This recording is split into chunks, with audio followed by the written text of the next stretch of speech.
Copyright University of Auckland, all rights reserved. The content and delivery of lectures in this course are protected by copyright.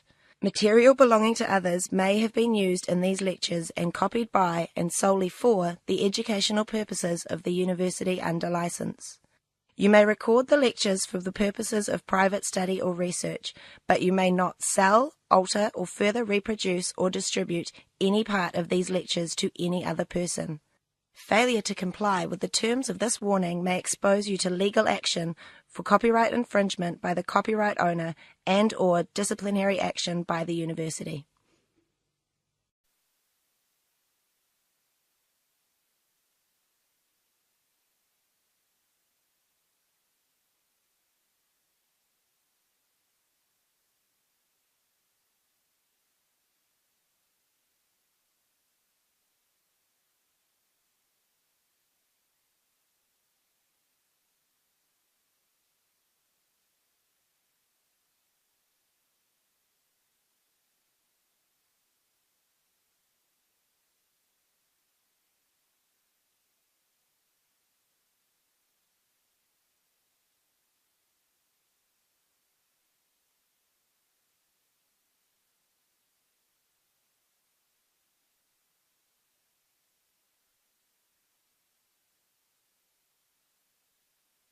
Would you consider legalising cannabis for medicinal purposes, for the extension of life and pain relief? So people like me don't have to consider being criminals and would know the quality of what they're taking. Just under 30 seconds from you. I don't need 30 seconds, Mike. The answer is absolutely yes. Done. Bill English? We think to make cannabinoid products more widely available, they still need to go through a proper clinical process.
Can everybody hear me okay?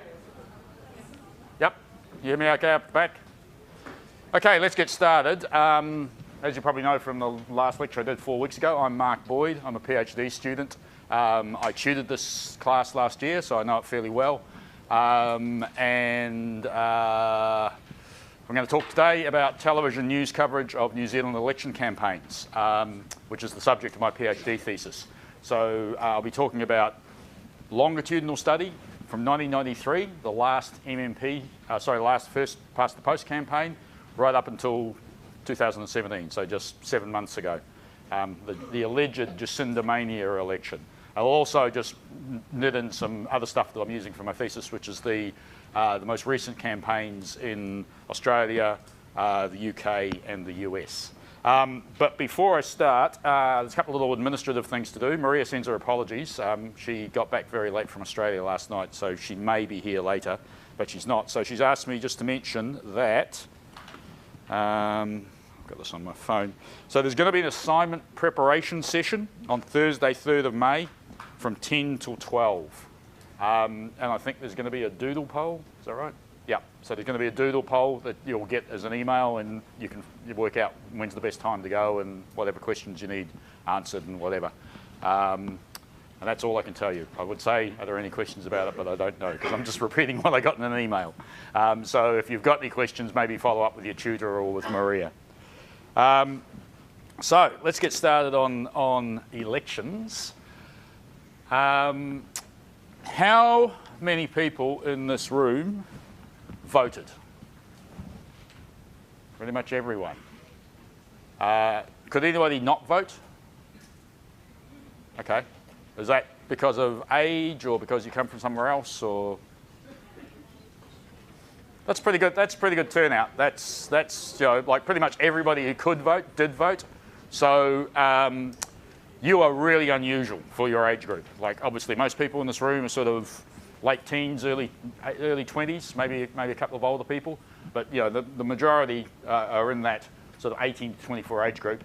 The fact that almost all of you who could vote did vote is really unusual, and we'll come back to that later. How many people could vote in 2014? Okay. And did you? Yep. Okay, that's good. All right. Does everybody have a reasonable memory of 2014? What stood out in the 2014 campaign? Yeah.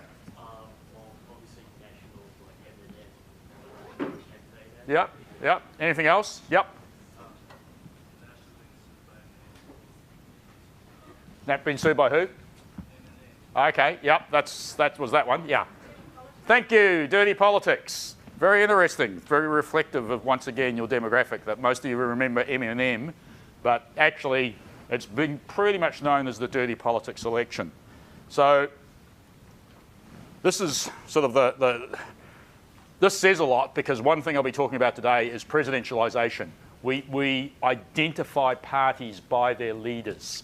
And often when people say they're going to vote in the election, they'll say, yeah, I'm going to vote for Bill English. I think Jacinda has got, she's not experienced enough. Hang on, unless you live in Mount Albert, you're not going to be voting for Jacinda Ardern. Okay, yes, you are kind of voting for Bill English because he is a list MP, which is unusual. He is the first Prime Minister in New Zealand who's been a list MP. But prior to that, people always used to talk about, I'm voting John Key. Well, not many people lived in the Helensville electorate. But because they're electorate MPs, you have to be in that electorate to actually vote for that person. But people identify the parties by their leaders, and that's called presidentialisation. And I'm susceptible to that because I've put up party leaders. So these are the leaders from 2017. I mean, you almost think that maybe in New Zealand, some people don't even, all they think about is a leader, and they don't really identify the party. So you could have a system like in India, for example, where they have many, many parties on the ballot, and a lot of people are illiterate. They use party symbols. So some parties have a flame, and some parties have an elephant or whatever. So maybe you could just have Bill English and Jacinda Ardern. But anyway, fortunately, most New Zealanders are literate and know a little bit more about politics. But what's really interesting about this is why I asked you about 2014, is if you look at these leaders of the parties, go back to 2014, okay, these are just the major figures from 2014, very different picture. The leaders of almost every party changed between 2014 and 2017, with the exception of, yes, New Zealand First. Winston Peters, the leadership of New Zealand First will not change until Winston Peters is in a box or completely gaga. He's been there for 25 years? Yeah, that will not change. But pretty much all of the other parties changed. So obviously, John Key handed over to Bill English. David Cunliffe handed over to Andrew Little, who then handed over to Jacinda Ardern. The Greens leadership completely changed, even the minor parties. So that indicates the incredible volatility of New Zealand politics. And I talked a little bit about this, you'll remember, in talking about Australian and New Zealand politics. It's even worse in Australia, that they just have a churn where they often depose sitting prime ministers because the polls don't look good. We haven't quite got to that stage. The only sitting prime minister pretty much in living memory, and I think probably ever, that has been deposed in New Zealand was Jim Bolger when Jenny Shipley rolled him in, 1998, I think it was. Yeah, just before Helen. No. Yes, it was 1998, just before Helen Clark won in 1999. But it's much more common in Australia. But nevertheless, New Zealand's getting a little bit like that, particularly opposition parties. So you saw Labor having half a dozen leaders in the space of 3 terms, which is really unusual. You go back, say, to the 1970s, when Bill Rowling took over from Norman Kirk. Norman Kirk died in 1974. Bill Rowling became Prime Minister. He was defeated by Muldoon. And the Labor Party kept Bill Rowling as leader for 3 losing elections. That would never happen now. But 2014, 2 features. Yes, the leaders have changed. It indicates volatility within politics, but also those were the major figures of the election.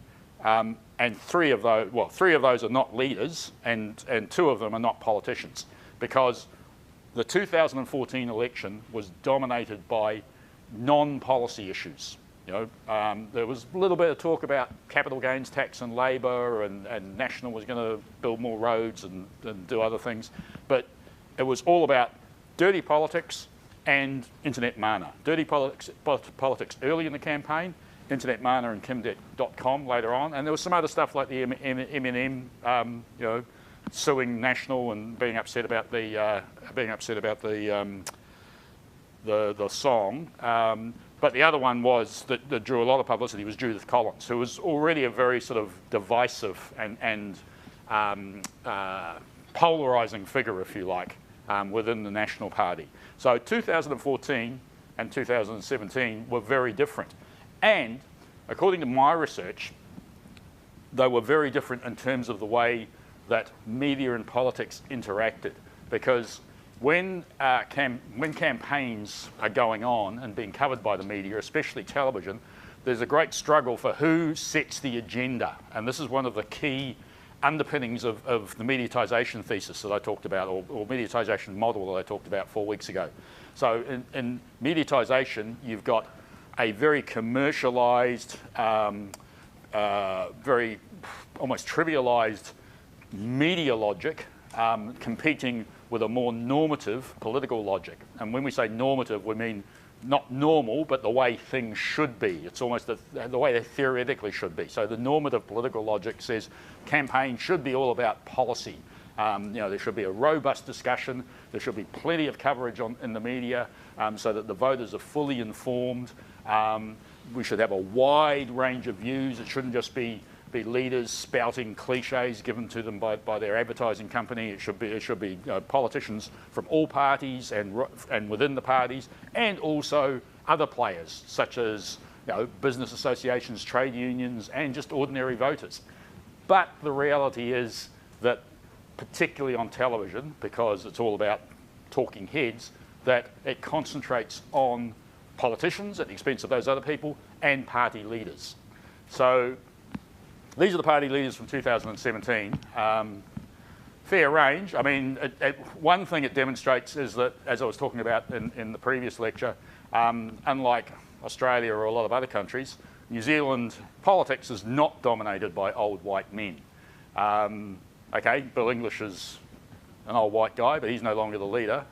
National's now led by a young Maori man.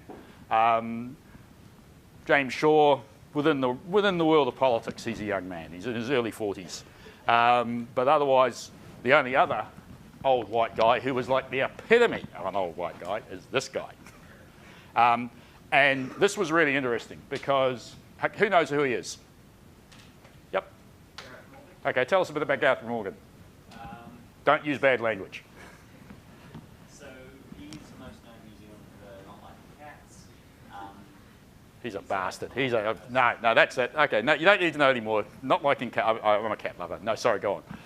Yeah. So he ran a bunch of economic stuff, sold that to Nubank, made a fortune, and done a bunch of philanthropy work. What's his party's name? TOP, the Opportunities Party. Yeah. Yep. Which I think probably one of the worst acronym parties. It's like obviously let's have a party called TOP, and how can we fit the words into it? The worst ever was a party founded by a guy called Ross Morant, who was an ex-cop, national MP, and when MMP came along, he started the ROC Party, R-O-C, right of centre. It was like, Ross, you're a dumb, I won't say what he is, but he is dumb as a bag of spanners, and that shows it. Who's this guy? Yep. Okay. So it's really interesting because in terms of the political sort of spectrum, these guys were competing in the same area. They were competing in the centre. And I mean, I'm not being facetious, but I think it would have been good if these two had got together. Because he should not have been anywhere near the front of a party. He did not learn from Kim.com. It's all very well to be a rich guy and found a party, but stay behind the scenes, particularly when you have a pretty abrasive personality, which clearly Gareth Morgan does. But if you put this guy out the front, he had a good story to tell. You know, young guy, political nerd, in a long-term same-sex relationship, and that was sort of had caused a media flurry. You know, Damien and his partner. But he got a bit of publicity when he first appeared in the debates. So I think if they'd kind of worked out some kind of alliance, I don't know whether they would have got enough votes to get over the 5% threshold, but they would have done a lot better. But otherwise, you know, another feature of 2017 is the fact that it was the highest two major party vote since 1990. It was even higher than 93, which was the last FPP campaign. So you have now effectively a four-party parliament. Okay, you've got David Seymour, but David Seymour is only there at the behest of National. If National pulled the cup of tea agreement in Epsom, ACT wouldn't be there. So obviously the Maori Party lost. Hone didn't get back into Tai Tokerau. You know, the Parliament is a much less, in terms of political opinions, it's a much less diverse place than it was after the 2014 election. So there's the results of the 2017 election. Blue line is votes, red line is seats. So obviously you've got seats, 120 seats altogether. So that kind of demonstrates that you know, effectively four parties and those two minor parties, the Greens and the New Zealand First, you know, they were very close to not making the 5% threshold. And Winston lost the Northland seat. So, you know, a few thousand votes the other way, sort of less votes for New Zealand First and Green, and we would have effectively had a two-party parliament. Seymour probably still would have got in Epsom, but you know, we came very close to having essentially a two-party parliament, which is amazing for a proportional system like New Zealand. And that's another issue in terms of the media coverage, that a diversity of coverage is really important in a multi-party system. That it shouldn't concentrate on the major parties. It should also go to the minor parties, because they're the ones that often come up with new ideas or more radical ideas as a result of coalition or support and supply agreements. So we need to know if the Greens are proposing to spend more on solar energy, for example, or New Zealand First wants immigration to come down to zero, because those issues might be on the table in coalition negotiations. So there's the party vote. And as you can see, National, I mean, I think considering National was competing for a fourth term, did remarkably well. They only lost just about 2% of the vote, and that's pretty incredible. But Labor went way up. And what's really interesting is one of the arguments about studying media coverage of campaigns is people say, oh, do campaigns really matter? I mean, parties, you know, there's this idea of the permanent campaign. Parties are always campaigning, and people are pretty much voting on a party's record over the past 3 years, or what they're proposing in the next 3 years. But, you know, is that sort of month to 6 weeks of the campaign important? Well, it certainly was in 2017, because 7 weeks before the election, when Jacinda Ardern took over from Andrew Little, and please do not ever say that Jacinda Ardern deposed or rolled Andrew Little. That was completely arranged, you know, and particularly the timing, because the Labor Party rules say that the membership and the unions have a big say in who the leader is. But if the leadership changes 3 months out or less than 3 months out from an election, then it's just the caucus, it's just the MPs who are in Parliament. So surprise, surprise, 7 weeks. You know, they didn't do it dead on the 3 months, they waited a while, but you know, it was all pre-arranged because Little just was not connecting with the New Zealand public. And at that stage, 7 weeks out from the campaign, Labor was tracking pretty much what they got in 2014, about 25%. And you know, the polls are never absolutely accurate, and as we've seen, the polling industry has taken a real hammering internationally in the last 2 or 3 years because they didn't get the Trump election right. They predicted that Hillary Clinton would win, and they didn't get the Brexit one right. But you know, they got it pretty close, and both of those were close. I mean, obviously Hillary Clinton got 3 million more votes in the popular vote than Trump did. It was just the way they shook out, particularly in the Midwestern states. But the polls were pretty accurate in New Zealand. So I think you can say, you know, essentially Labor was getting about 25% 7 weeks out from the election. They went up to 35%. So the campaign does matter because Labor put on 10%, and that's 13 seats in Parliament in the space of 7 weeks. Largely, however, at the expense of these two parties, New Zealand First and the Greens, who ironically are now their coalition partners. So yeah, the campaign certainly mattered in 2017, maybe less so in 2014. So if the campaign matters, are people taking notice? Have they made? I mean, there was that argument, particularly you know, back in the 50s and 60s, that people voted on social their social background influence. So if you came from a working class union membership background and you lived in a working class suburb, if you worked in lived in South Auckland or West Auckland, you were almost certainly going to be a Labor voter. If you're a little older, or if your parents were lawyers or doctors and lived in Remuera on the North Shore, you were probably going to be a national voter. But that's broken down. I mean, it's still, broadly speaking, you know, the eastern suburbs vote national, and the south and west votes Labor. But there are alternatives because clearly under MMP you've got New Zealand First, you've got the Greens, and you've got all the smaller parties.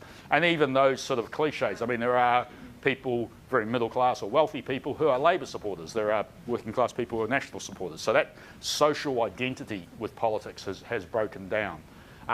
So that means that the campaign becomes more important because there are a lot more floating voters. There are a lot more people who can change their opinion. So as you can see there, around about 60% make up their mind before the campaign, but it's slowly going down. And unfortunately, we don't have the figures from 2017. This is from the New Zealand election study, and their figures take a little while to be analysed or collated and analysed. So I hope there'll be 2017 New Zealand election study figures coming out in the next 3 or 4 months, but they're not here yet. So during the campaign, it's obviously slowly going up, as you can see, 23% in 2008, 23% in 2008, 27%, 2014, and you know, some people are even making up their mind on election day, although that's slightly gone down. And you wouldn't read too much into that because it's such a small difference, it's almost statistically insignificant. But nevertheless, the campaign is important. So during the campaign, where do people get their information from? So obviously mostly from the mainstream media. The days of old-style town hall meetings or street corner meetings are pretty much gone. Some of them have them, particularly the minor parties. The Greens are very good at having these little meetings and on you know, street corners and things like that. New Zealand First is about the only party that still does the old-style town halls, and I'll show you some pictures from one from the Bruce Mason Centre in Takapuna in a little while. But by and large, the parties don't have big rallies. They communicate through the media. And TV is still the major game. You know, a lot of people said to me, why are you studying TV coverage of elections? Everybody gets the news from the internet. Well, they don't. A lot of people do, but not everybody does it. And more importantly, the people who vote the most get most of their information from the media. As you go through the older demographic, more and more of those people get their information from mainstream media. But younger people still do, just in lesser proportions. So as you can see there, between 2011 and 2014, slight drop off in TV. Funnily enough, newspapers actually went up, and I think that might be partly because that includes online newspapers. Radio went down, but the internet went up. But the internet is still, well, in 2011, it was by far the smallest category. It's surpassed radio in 2014. I think this will look very different this year when the 2017 figures are incorporated. I think the internet will go way up. Television maybe will go down. Certainly overseas, television is holding its own. I think newspapers will go down quite a lot, but we've just got to wait and see. So the people who are following the election campaign, accessing election news often, and that was in the question, the New Zealand Election Study questionnaire, television is still the major source, followed by newspapers. But even the people who don't pay attention, the ones who are not bothering at all to follow the election, TV is the one that they spurn the least, you know. So if you're not interested in the election, you just don't bother listening to radio. Less so with newspapers, but only about 10% of people just don't follow the news, the election news on television at all. So at both ends, both in high users, it's got the highest numbers, and low users, it's got the lowest numbers. And the internet is going down. So, you know, 65% of people just didn't bother looking up any election news on the internet in 2011. That had fallen to just over 50% in 2014. I think if you've got 2017 figures, you'll see a big drop in that. I think a lot of people would have been. How many people here? So pretty much everybody voted. What would you say would have been your major source of campaign information? Put your hands up if it was television news. Okay. Put your hand up if it was newspapers. Print newspapers. Okay. Online newspapers. Yep, a lot more. Radio. Okay. And the internet, whether that's mainstream media or whatever. Okay. Sorry to break it down. Those internet people, how many of you were following it and like not looking at the Herald or the TVNZ or the Stuff website, but like blogs and more sort of non-mainstream internet sources? Who was using those? Yeah. So of the internet people, most of them were looking at sort of legacy media or mainstream media. And that's also one of my arguments, that mainstream media is still is very important. People are just using it in different ways. Like that idea of the internet revolution and everybody being their own publisher has really yet to come. There are a lot more blogs and a lot more information there, but it's not as widespread, or it's not as diverse as certainly the proselytizers for the internet in the 90s and 2000s. And look, we've still yet to see a truly internet election. Every year since probably the mid-90s, we've been talking about internet election, and even 2016 in the United States. I mean, Twitter and Facebook were very important, but the majority of people, small majority, were still getting their information off the mainstream media. I mean, I don't think that sort of Joe Sixpack on his tractor in Missouri was looking at his phone every 5 minutes going, hey, I just got a tweet from Donald Trump. He was coming home from a day's work, sitting in front of the television, maybe not watching the old style broadcast, CBS and ABC, but he was watching probably Fox News, and then he was told what Donald Trump had tweeted that day. So it's a sort of a two-step process. There's just some figures on internet access. Clearly, the real figure here, so between 2011 and 2014, people had pretty much the same access at work, around 40%. Around about 80% at home. I think both of those will have gone up a little bit in 2017, but this is the really interesting figure. 1/4 of us had access to the internet on a mobile in 2011, half in 2014. I would say it'll be up around 80–90% in 2017. I mean, in the last lecture I asked you, how many of you had smartphones, and there's everybody but, I'm looking for, is Mr. Brick here? There you go, the one man who's still got the brick. Good on you. Where did you get your election information from then? Just like online stuff. Right, but you used a tablet or a laptop, or yeah. So you're not living in a sort of mud brick house and pedaling a bicycle to get the lights on. Okay, so yeah, I think this there it is. These will become more and more important, which is not a good thing, because tiny little screens are not don't lend themselves to comprehensive, considered information. They're like a tabloid newspaper. They just blare at you in sort of little tinny voices. Kind of like Mike Hosking, but okay, let's move on. So internet usage, no internet usage has dropped. Once or twice a week was about the same, several times about the same, but many times, once again, I think in 2017, so you've got around about 6%, 14%. I think people using the internet many times will probably, I don't know, be at least 30 or 40% in 2017, but it remains to be seen. So for my study, just quickly, because this may be useful to you in assignments, my methods are primarily quantitative. So I look at the coverage, break it down into what they call the units of analysis, and say, is that covering policy? Is it covering, say, polls or scandals? Is it positive? Is it negative? Who's speaking? Is it a party leader? Is it a non-party leader? So that's a quantitative study, but I'm also using some big data, and there's more and more big data out there, particularly if you want to follow politics. So the big data I'm using is the Electoral Commission. They have some fantastic data, and you can get some really good files which you can then drill down into, and also the New Zealand Election Study. So the New Zealand Election Study asks a whole lot of questions, pages. Has anybody done the New Zealand Election Study? Nope. I think it's mostly done online now, but a lot of people obviously also do it in the old-fashioned sort of, it's a bit like the census, some people still do it on paper.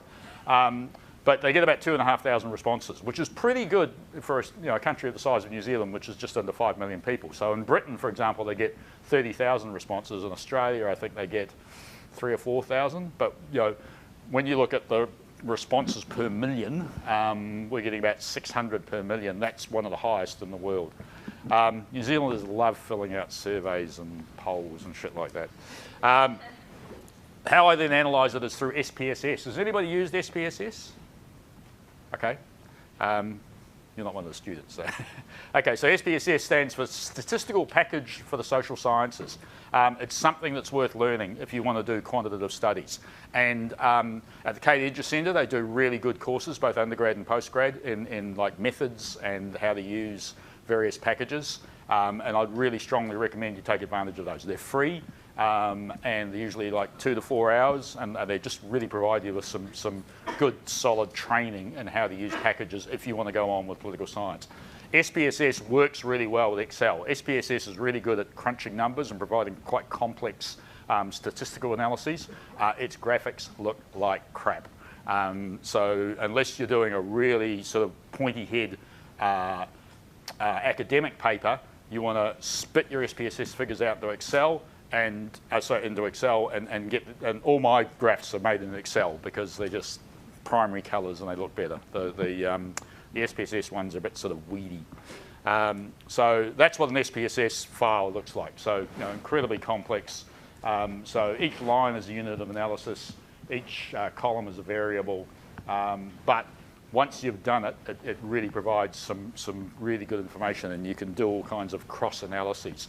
So this one, I think, I think that's from the NZES. So that's how I can get information like saying older people use television more, because you just put in the cross analysis of demographics and media usage, and it tells you, 90% of old people watch television, 60% read newspapers, and so on and so forth. Okay, so the categories of analysis of my study. I use a 31-day sample for sort of the kind of simple stuff.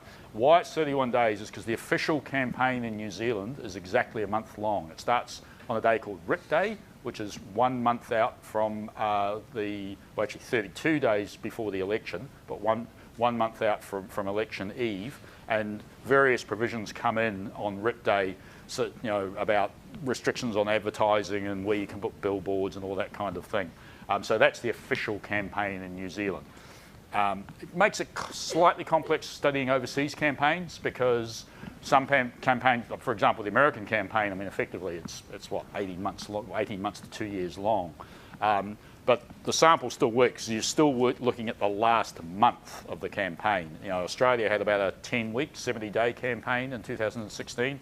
Ireland, which is also an area of interest for me because it's got many similarities to New Zealand, had a very short campaign. They had only a 21-day campaign, and also has a very something we used to have in New Zealand, but it is very old-fashioned. They have a blackout, so there's no coverage of the election campaign on broadcast television in Ireland for the last 3 days. But it's still in newspapers, it's still still online, so it's a complete anomaly. I mean, I'm sure the Irish will come to their senses and get rid of that sometime soon.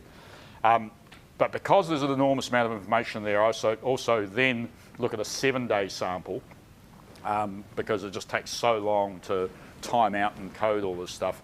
And the 7-day sample looks at share of coverage by party, soundbite, so that's fairness or looking at lack of bias, soundbite length, which is really important. It's one of the most basic measures of the quality of coverage, because if people are speaking in 1 or 2 sound bites, or even worse, that all you see is journalists talking to them and they give yes or no answers, it's not really providing comprehensive information. It's not contributing to a discourse.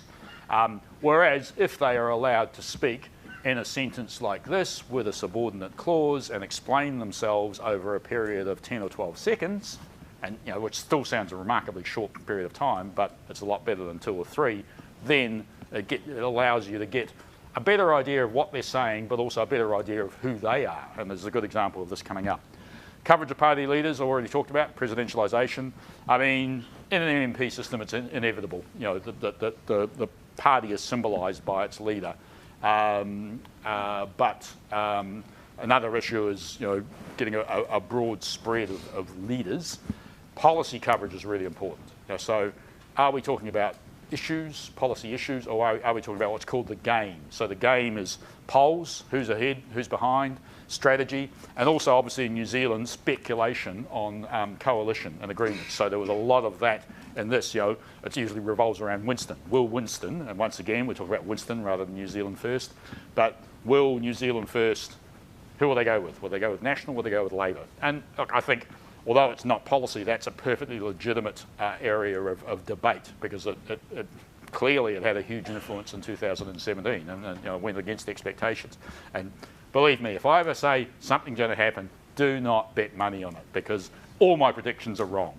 When Jacinda Ardern became leader of the Labour Party, I said to my tutorial, it was my very first tutorial in 107, and I said, you'll have to excuse me, sometimes I use bad language, but there's no other way to describe this. This is a clusterfuck.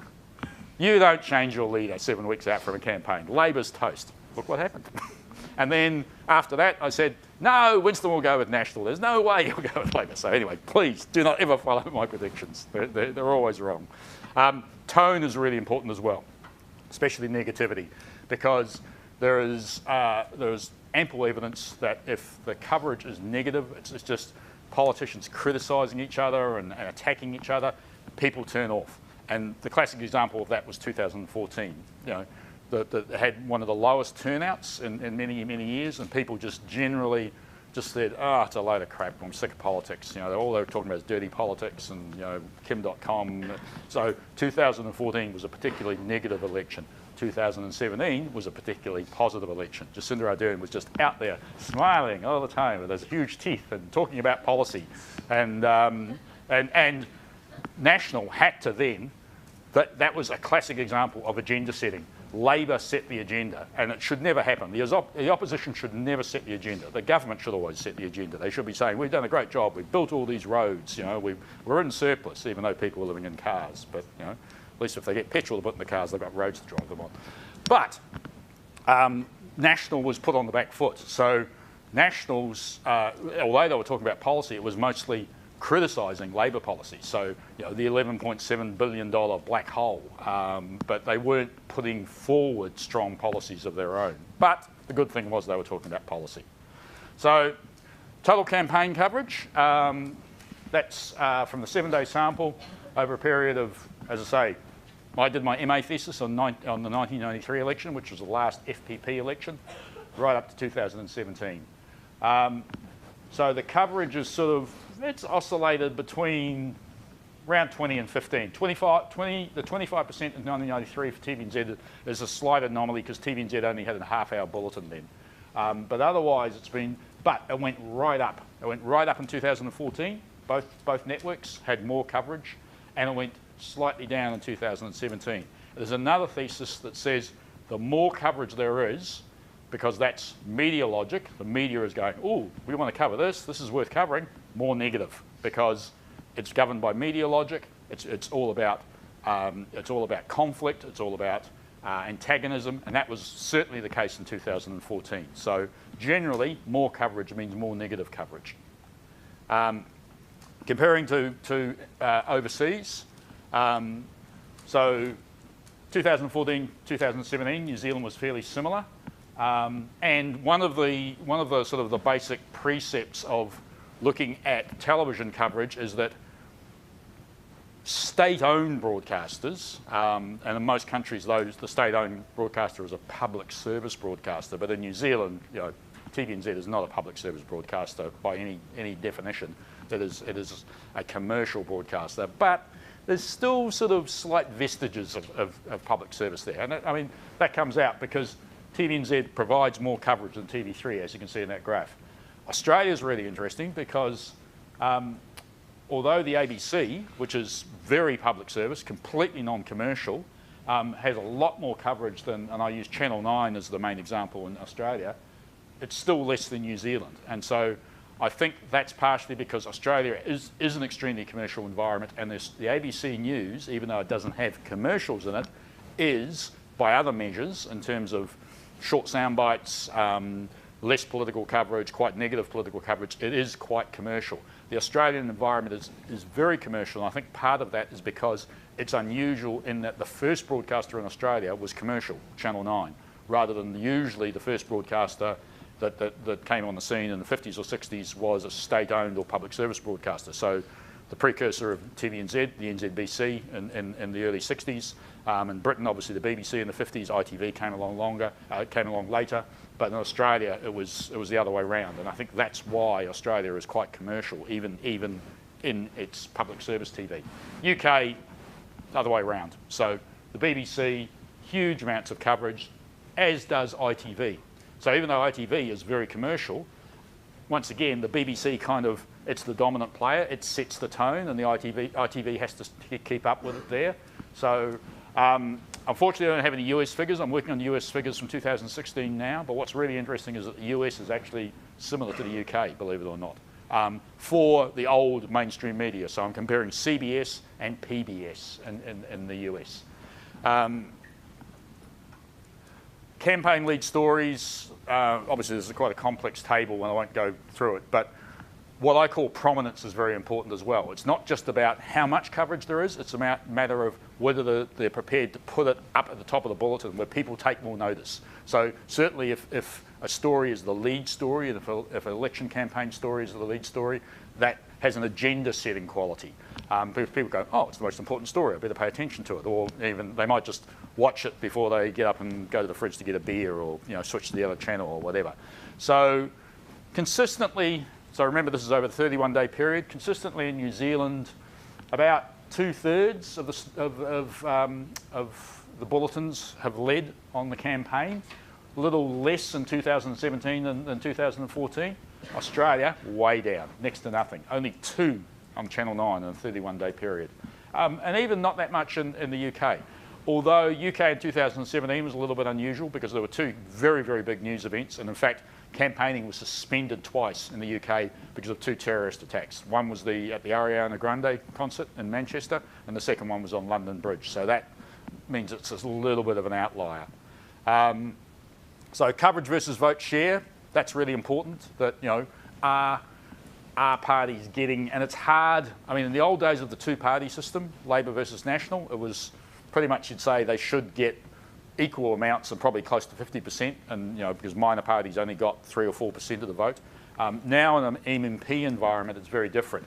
So, one of the measures is to say, well, how much vote did they get in the election, and did they get something approximating that? I mean, an argument could be made, well, particularly for the smaller parties, the reason is they didn't get much of a vote is because they didn't get much coverage. But, chicken and egg, and that gets into the area of media effects, which is very, very complex, and I won't go into it here. So, National in 2014 got pretty much what it should have. A lot less in 2017. Whereas Labor got less in 2014 and more in 2017. So Labor was once again either Labor was setting the agenda or the media was following Labor's agenda and not National's. So that was interesting, you know, given the result. Even though National only went down slightly, it ended up being a Labor-led coalition.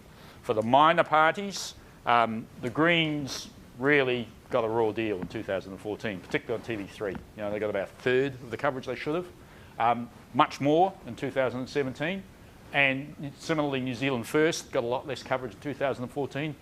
Hell of a lot more in 2017. A lot of that was because it was that speculation about, you know, coalitions, who will Winston go with, that kind of thing. Okay, soundbite length. Soundbites worldwide and in New Zealand have been declining. So in the early 90s, early to mid 90s, soundbites were around 10 seconds, which at that time was thought to be, oh, horrors, 10 seconds. You know, how can you get any sort of comprehensible information to a 10-second soundbite? Now it sounds like a documentary. The average soundbite length declined, so it was getting close to 5 seconds on TV3, for example, and it still is. Interestingly, it actually went up in TVNZ. So TVNZ was giving more time to speakers, mostly politicians. But the trend line is down. So it'll be very interesting to see in 3 years or 2 years' time whether 2017 was an anomaly or whether it's actually turned around and soundbite length has changed. Part of that is because of what I call journalistic intervention. So 2011 and 2014 were really bad. There were a couple of stories in 2014 where you saw more of Paddy Gower barking questions, particularly at John Key, than John Key actually responding. So it was, you know, somebody from overseas who maybe didn't understand English very well would go, why is that very ugly man, you know, who's standing as leader of the party? No, he's the journalist. That's Paddy Gower, you know, very, very well-known man. Some poor pathetic person even got a tattoo of him on his leg. I mean, Paddy's actually a nice guy off the television, but he's manufactured this kind of pit bull persona. And it's spilled over to other TV3 people and TVNZ people. So they're just hammering politicians with questions. But, you know, a political campaign is about the politicians and getting their information out to the public and saying, vote for me. It's not about the journalist. The journalist's job is to convey that information. And certainly if the politicians are dissembling or you know, not clear about what they're saying, yes, journalists should say that. They should paraphrase. They should explain. But just being in their face all the time and turning it into a bit of a circus is not the way it should be. Fortunately, it seems to have changed in 2017. So the number of in-story questions, which are sort of exhibit that journalistic intervention, dropped way off in 2017. And just looking internationally, once again, New Zealand's kind of in the middle. Our average soundbite length went up slightly on TVNZ in 2017, but broadly speaking, they were similar. Australia's were much, much shorter. UK's were much longer. Excuse me, presidentialisation. So this is what proportion of the coverage is taken up by the party leader. So as you can see, even though John Key, you know, National was seen as being very much John Key's party when he was in power, 2014 actually wasn't that much John Key. Part of that was because with dirty politics, there was a lot of concentration on, for example, Judith Collins and some other minor National Party figures, went way up in 2017. So it was all Bill English. You saw a little bit of Stephen Joyce, but almost all Bill English. What's interesting about that figure, 80% of the coverage of the National Party was taken by its leader, Bill English. It's actually, New Zealand's politics are more presidentialised than the United States, which is a presidential election. Hillary Clinton got 75% of the Democratic coverage in 2016. Donald Trump got a lot more. Donald Trump got 85, close to 90%, so way more than these guys did. And interestingly also, obviously Jacinda Ardern got a lot more coverage than David Cunliffe, can't hardly remember his name, David Cunliffe in 2014. But what's interesting is, you know, Donald Trump is that very sort of forceful populist figure. He got 85, 90%, about the same as Winston Peters. So New Zealand politics is very, very heavily presidentialised. And unsurprisingly, the lowest figures for party leaders, even though that, well, there was only one in 2017, but the parties that have dual leaders, like Greens and Maori Party, they have the lowest level of presidentialisation, even though both leaders are included as leaders for this analysis. So total party coverage taken by leaders over the years, pretty much level, but what's interesting is it's almost counterintuitive because, as I say, by most normative measures in terms of policy coverage, negativity, scandal coverage, 2014 was a bad election, 2017 was good, but in terms of presidentialisation, which is seen as being bad, it was the other way around. So we had very low presidentialisation in 2014, very high in 2017. And I'm still trying to get my head around that and figure out how it works, but that sort of works against the sort of general thesis of the quality of campaigns. So one of the things that contributes to presidentialisation and the concentration on leaders is the debates, and the debates are very, very important. How many people watched at least one debate last year? Yep, good. How many people watched them all? That's not bad. That's pretty good. The debates got a much more coverage than in previous years because I think it was a real contest, and also both of the leaders were seen as well. They were very different for a start. But anyway, this is the debate in 2014 and exhibits some of the low quality of the coverage. It's just it's a bit tricky. There we go. We'll go through all of that after the break. Perfect date, mate. Perfect date, mate. Bottle of wine, a video or a movie, and a time to relax away from the world. What's the movie? What's the movie? Who gives a shit?